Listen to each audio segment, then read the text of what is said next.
সীমান্তের সঙ্গে ওতপ্রোতভাবে জড়িত করিডোর বা রিলিফ চ্যানেলের কথা বলা হয়েছে।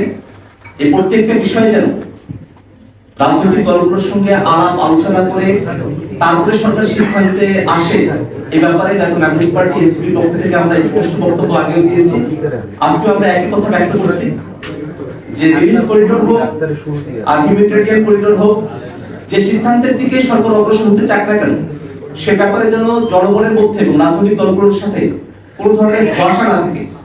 করিডোর ইস্যুতে সরকারের তরফ থেকে আমরা দুই ধরনের বক্তব্য শুনেছি, যেটা স্পষ্টতই একটা ধোঁয়াশার জায়গায় তৈরি করেছে।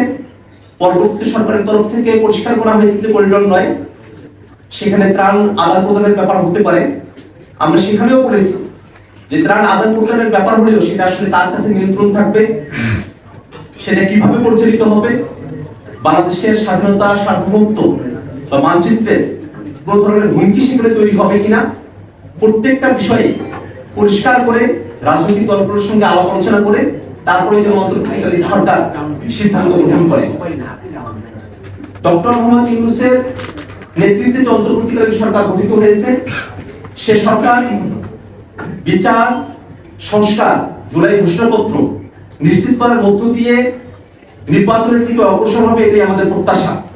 সে সরকারকে 5 বছর ক্ষমতায় থাকতে হবে, একটা দীর্ঘ সময় কাজবিহীন ভাবে সরকার সময় পাবে এমনটা আমরা মনে করি না।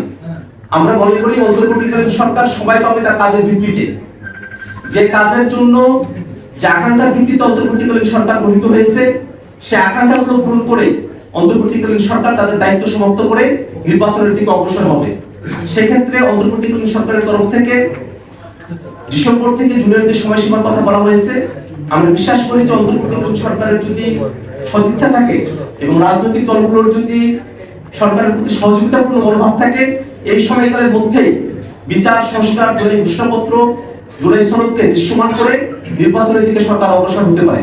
অতএব 5 বছরের যে ক্যাম্পেইন বা 5 বছরের যে আলোচনা চলছে তার সঙ্গে দলগতভাবে জাতীয় নাগরিক পার্টি এনসিপির কোনো সংযুক্তি নেই।